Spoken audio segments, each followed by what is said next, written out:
Hello, I'd like to have a chat about the three key components that together with your to-do list will give you the most effective time management possible. Now, I talk a lot about to-do lists and I'll post the link to my most recent video about that below, and you can also go to my blog and there's quite a few articles on there. But to-do lists are just one element of time management, and how we use them is what it's all about.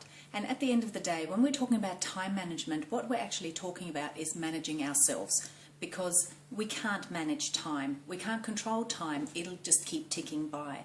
But what we can affect and what we can control is how we use that time and how we conduct ourselves during our time. So, number one critical component which needs to integrate with your to-do list is setting a short deadline. Now, I relate this back to Parkinson's law, which goes something like this.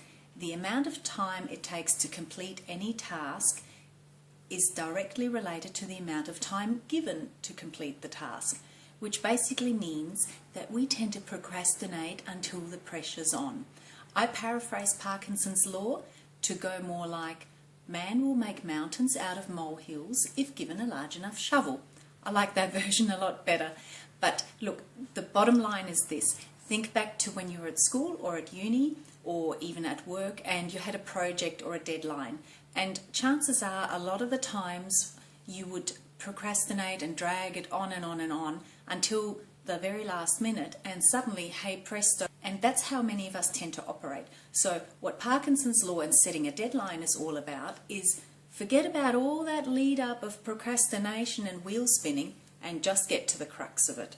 And we can actually free up all that initial time because it's not necessary for the completion of the project. You actually did all the work in that 11th hour.